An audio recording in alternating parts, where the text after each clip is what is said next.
Hi friends, आप सभी लोगों का आपके अपने YouTube channel agriculture tricks by NK में हार्दिक स्वागत करते हैं।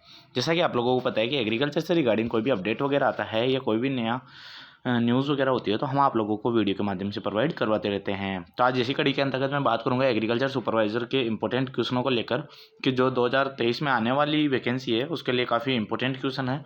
यहाँ से काफ़ी क्वेश्चन आपको देखने को मिलेंगे। चलिए स्टार्ट करते हैं। फर्स्ट क्वेश्चन है, इंडियन वेटरनरी रिसर्च इंस्टीट्यूट कहाँ पर स्थित है? ऑप्शन आपके सामने 4 है, बरेली, करनाल, मथुरा या मेरठ। तो इसके अंतर्गत जो राइट आंसर हो जाएगा फ्रेंड्स वो हो जाएगा आपका बरेली यूपी के अंतर्गत जो आपका इंडियन वेटरनरी रिसर्च इंस्टीट्यूट स्थित है या फिर IVRI स्थित है वो कहाँ है? बरेली के अंतर्गत यूपी के अंतर्गत स्थित है। इसके अलावा मैं इसका डिस्क्रिप्शन दिया गया है उसकी भी मैं बात कर लेता हूँ। राष्ट्रीय डेयरी अनुसंधान संस्थान कहाँ पर स्थित है? करनाल हरियाणा के अंतर्गत। इसके अलावा मैं बात करूँ इसकी स्थापना हुई थी वो 1955 के अंतर्गत हुई थी, ये गलत दिया गया है। 1955 के अंतर्गत क्या हुई थी आपकी? NDRI की स्थापना, और NDDB की स्थापना हुई थी वो आपकी 1965 के अंतर्गत हुई थी, तो ये भी ध्यान रखना। तो नेशनल डेयरी डेवलपमेंट बोर्ड है वो आपका आनंद गुजरात के अंतर्गत है, और NDRI national dairy research institute वो कहाँ पे आपका? करनाल हरियाणा के अंतर्गत स्थित है। इसके अलावा मैं बात करूँ central institute for research on goat जो कहाँ है? मखदूम मथुरा के अंतर्गत स्थित है। इसके अलावा केंद्रीय गाय अनुसंधान संस्थान मेरठ उत्तर प्रदेश में स्थित है। इसके अलावा मैं नेक्स्ट क्वेश्चन की बात करूँ, काफ़ी इंपॉर्टेंट क्वेश्चन है। National bureau of animal genetic resources यानी कि NBAGR कहाँ स्थित है? तो ये बेंगलोर में है, हैदराबाद में है, करनाल में है या हिसार में है?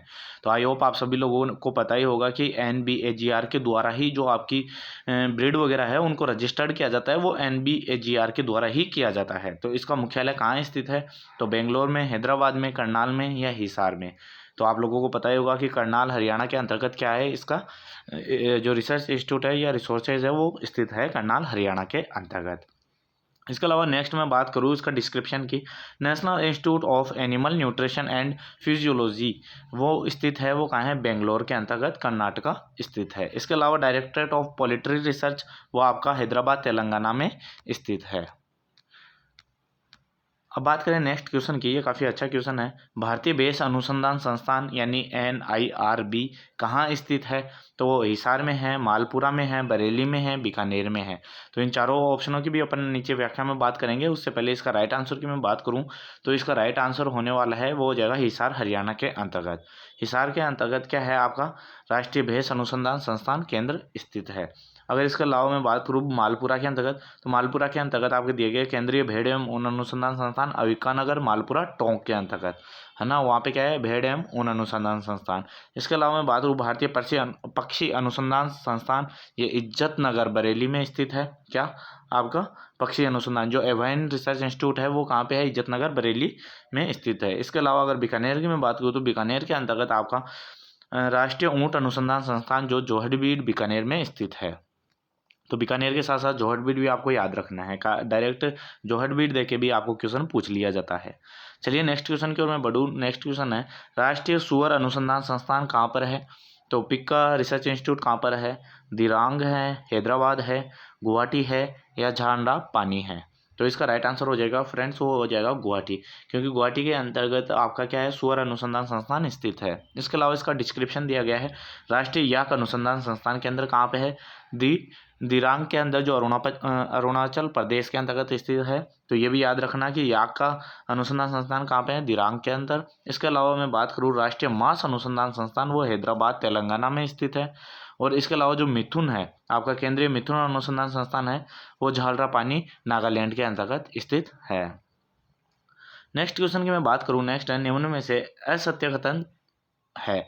तो ऐसे क्वेश्चन काफ़ी बार पूछे जाते हैं कि सत्य है या असत्य है, तो ऑप्शन दे दिए जाते हैं और असत्य पूछा जाता है। तो आपको जैसे ही क्वेश्चन पढ़ो तो उसको अंदर से यानी अंडरलाइन कर लेना है कि हाँ अपने पास में पूछा गया है कि इनमें से असत्य है।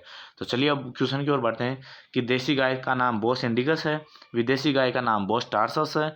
इसके अलावा ऑप्शन नंबर सी, भैंस को केपरा हिरकस कहते हैं, या फिर डी या भेड़ का नाम ओविस एरिस है।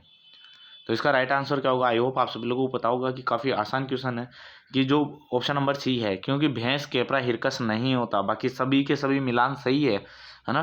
ये टार्सस होगा ना, टार्सस, इसको करेक्शन कर लेना है ना, टार्सस होगा। तो उस बाकी सभी के सभी करेक्शन एकदम यानी कि जो मिलान है वो सही है। भैंस का क्या होगा, बुबेलिस, बुबेलिस इसका राइट आंसर होना चाहिए था, लेकिन केप्रा हिरकस दे दिया। और जो केप्रा हिरकस है वो किसका नाम है, बकरी का नाम होता है, इसलिए ऑप्शन नंबर सी इसका क्या हो जाएगा, राइट आंसर हो जाएगा, क्योंकि अपने को गलत पहचानना था। चलिए नेक्स्ट क्वेश्चन की ओर बढ़ता हूँ। नेक्स्ट क्वेश्चन है आपके पास में, दो कुब्बड़ वाले ऊँट का नाम जाना जाता है। तो ये क्वेश्चन आपके सुपरवाइजर के अंतर्गत पिछली बार भी पूछा गया था 2021 वाले के अंतर्गत, और काफ़ी अच्छा क्वेश्चन है। तो अब बात करूँ दो कुब्बड़ वाले ऊँट की, तो पहली बात तो ये कि आपको पता होना चाहिए कि दो कुब्बड़ वाले कहाँ पे पाए जाते हैं, लेह लद्दाख के अंदर, जम्मू कश्मीर के अंतर्गत पाए जाते हैं, है ना, ये याद रखना है आपको। दूसरी चीज़, अब बात करते हैं दो कुब्बड़ वाले ऊँट का नाम क्या है, तो कैमेलस ड्रोमेडेरियस है, कैमेलस बेट्रियंस है, इक्वस केबेलस है, या इक्वस एसाइनस इसका नाम है। तो इसका राइट आंसर देंगे फ्रेंड्स। तो इसका राइट आंसर क्या हो जाएगा फ्रेंड्स, अगर मैं बात करूँ दो, तो अब अगर आपने केमिस्ट्री या फिर थोड़ा बहुत बायोलॉजी के अंदर पढ़ा होगा तो एक को क्या बोलते हैं मोनो, और दो को बोलते हैं डाई, है ना, और टेट्रा ऐसे, है ना। तो तो इसका याद रखना कि दो कुबड़ से बेट्राइटिस, है ना, बेट्राइटिस, बेट्रियंस याद रखना ना, बेट्रियंस। तो ऐसे क्या हो जाएगा, ऑप्शन नंबर 2 इसका क्या हो जाएगा, दो कुबड़ वालों के लिए बेट्रियंस। और एक कुबड़ का आ जाए तो आपको क्या करना है, एक कुबड़ वाले ऊँट को क्या कहते हैं, कैमेलस ड्रोमेडेरियस। तो इसका राइट आंसर क्या हो जाएगा, ऑप्शन नंबर बी इसका क्या हो जाएगा, राइट आंसर हो जाएगा। इसके अलावा अन्य नाम हैं उनकी भी मैं बात कर लेता हूँ। एक कुबड़ वाले ऊँट को क्या कहते हैं, कैमेलस ड्रोमेडेरियस, ये अपन ने बात कर ही ली। और दो कुबड़ वाले को कैमेलस बैक्ट्रियंस कहा जाता है। इसके अलावा अगर घोड़े के नाम बताऊं तो इक्विकोस केबेलस, है ना, इक्विकोस केबेलस किसे कहा जाता है, घोड़े को कहा जाता है। इसके अलावा गधे का है तो इक्विकोस एसाइनस, एसाइनस जो आपका ये गधे का नाम हो गया, ये घोड़े का नाम हो गया। तो ये भी आपको याद रखना है। चलिए नेक्स्ट क्वेश्चन की ओर मैं बढ़ता हूँ। काफ़ी अच्छा क्वेश्चन है। सुअर को जाना जाता है, यानी कि आपको पिग का नाम बताना है कि पिग को किस नाम से जाना जाता है, क्या नाम होता है, गेलस डोमेस्टिकस, या सस डोमेस्टिकस, या फेलिस डोमेस्टिकस, या कैनिस फैमिलीरिस। तो इसका राइट आंसर देंगे फ्रेंड्स। तो इसका राइट आंसर क्या हो जाएगा कि सस डोमेस्टिकस किसे कहते हैं, सुअर को कहते हैं। तो इसका right answer option number B इसका क्या हो जाएगा, राइट आंसर हो जाएगा। इसके अलावा मैं बात करूँ मुर्गी का वैज्ञानिक नाम क्या होता है, गेलस डोमेस्टिकस। अगर बिल्ली की मैं बात करूँ तो फेलिस डोमेस्टिकस, और कुत्ते की मैं बात करूँ तो कैनिस फैमिलिरिस इसका नाम होता है। चलिए नेक्स्ट क्वेश्चन की ओर फिर बात करते हैं। ये भी काफ़ी अच्छा क्वेश्चन है। निम्न से असत्य कथन है, तो असत्य को फिर से छांटना है। तो या को क्या बोस गरूनियस कहते हैं, मिथुन को बोस फ्रोटेलिस कहते हैं, खरगोश को ओरेक्टोलेगस क्यूनिकुलस कहते हैं, भेड़ को बुबेलिस बुबेलिस कहते हैं। तो आपने पहले ही अगर ऊपर नाम पढ़ लिए हैं तो उससे भी आप अंदाज़ा लगा सकते हो, क्योंकि अपन ने भेड़ का नाम पहले ही एविस ओरिस पढ़ा था, लेकिन इसके अंदर बुबेलिस बुबेलिस दिया गया है, तो ये क्या हो जाएगा, रॉन्ग नेम हो जाएगा। और बुबेलिस बुबेलिस किसका था, भैंस का नाम था। तो ऑप्शन नंबर क्या हो जाएगा, 4 इसका क्या हो जाएगा, राइट आंसर। और बाकी सभी क्या है, मिलान एकदम सही है। इसकी वाक्य की बात करूँ तो भैंस अनुसंधान संस्थान हिसार हरियाणा में स्थित है, ये अपन पहले ही डिस्कस कर चुके हैं। नेक्स्ट क्वेश्चन की मैं बात करूँ, गाय भैंस में प्रसव की क्रिया को कहा जाता है।